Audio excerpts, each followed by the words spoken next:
আমি আমার বড় বোনের বাসাতে আসার পর থেকে আমি আমার বোনের সাথে আবদার করছি, আপু তুমি তো শুধু সবসময় গরুর মাংস সেল করে থাকেন, আমি তোমার ছোট ভাই, তুমি কি আমাকে একটা আচার বানায় খিলাবেন না? এই কথা শুনে সকাল সকাল আমার দুলা ভাই বাজারের থেকে এই তো গরুর মাংস কিনে নিয়ে আসিছে। আপু এই গরুর মাংসগুলো দিয়ে আমাকে সুন্দরভাবে আচার বানিয়ে দিবে। আচার বানানোর জন্য প্রথম ধাপ হলো ফ্রেশ গরুর মাংস লাগবে, আর আপু এই জায়গায় সুন্দরভাবে কুচি কুচি করে কুটে লাউছে। এই জন্য আমি আবার ভাবনা আপু কেনা হেল্প করা যাক, আমি আবার বসে গেছি কুচি কুচি করে কাটবার জন্য।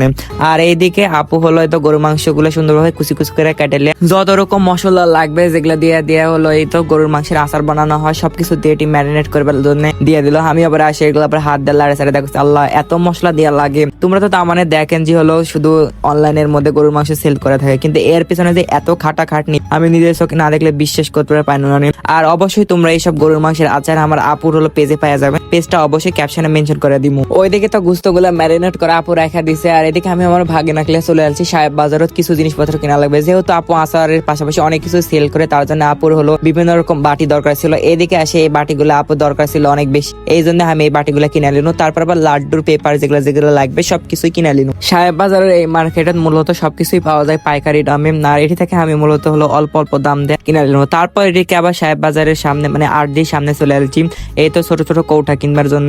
আচারের জন্য তো কোটা লাগবে, সুন্দর একটা কোটা না হলে হয়। এদিকে ওইদিকে পাইনি কোটার দাম বেশি চাইছিল, তাই জন্য আবার আরডির উপরে চলে আনো। আর এই যে দুনিয়ার কোটা আছে, কিন্তু কোটাগুলো হলো পাইকারি নিলে কম দাম ধরবে, আর হলো খুচরা নিলে দাম একটু বেশি পড়বে। যাই হোক সবকিছু অল্প দামে আর বেশি দাম দিয়ে কিনে নিয়ে চলে আসছি হলো এই তো ক্যাপসিকাম আর হলো খাঁটি সরিষার তেল নেওয়ার জন্য। কিছু নেওয়ার পরে তো চলে আসছি আবার সেই আপুর রান্নাঘরে। এখন তোমরা বলবেন কি পরিবেশে হলো গরুর মাংস আচার তৈরি হয়। এই তো দেখো আপুর এই রান্নাঘর কত সুন্দর আর কত ক্লিন করে রাখে সবসময়, যদি এখন রান্না করতেছে এই জন্য একটু হলো এলোমেলো হয়ে আছে। এইদিকে আপু সবকিছু ম্যারিনেট করা মাংস দিয়ে তো দিয়ে দিল, পানি দিয়ে দিল যা যা লাগবে। আমি আবার এক পর্যায়ে এসে তো সুন্দরভাবে লাড়ে সাড়ে লিনো। এই গরুর মাংসে আচার করার জন্য এত সময় লাগে কি আর বলবো, আর এত ধৈর্যের কাম এর, আর আমরা তো অত সহজেই পাই যায় কি আর করার। যাই হোক এক পর্যায়ে তো আপু হলো সবকিছু দিয়ে সুন্দরভাবে প্রায় হয়ে আসছিল, আর আমি এদিকে আবার সবকিছু নিয়ে আপুর সামনে একদম প্যাকেজিং করবার বসে গেছি। দেখো কত সুন্দর পরিবেশে সবকিছু করা হয়। তাই আর দেরি কিসে, কে কতটি আচার নিবেন আমার ক্যাপশনে মেনশন দেওয়া পেজে এখনই নক করা, আর এত সুন্দর সুস্বাদু আচার লিয়ে লাও। এদিকে আমি তেল সহ গরুর মাংস তুলে ফেলে দিচ্ছি। এই তো দেখো কি সুন্দর, দেখলে তো খাবার ইচ্ছে হয়।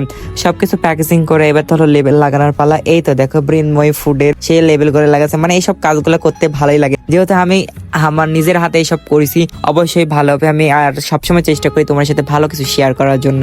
তো যারা যারা গরুর মাংসে আচার খাবার চান তারা এক্ষুনি ইনবক্স করে ফেললাম, আর তোমার পছন্দের মতো হলো যতটুকু নেবেন ততটুকুই পাবেন। 250 গ্রাম 500 গ্রাম 1 কেজি শুধু গরুর মাংসের আচার লয়, এই তাতে রসুনের আচার থেকে শুরু করে মানে বাংলাদেশের যে কোনো প্রান্ত থেকে অর্ডার করলেই তোমরা একদম ঘরের মধ্যে এত সুন্দর আচার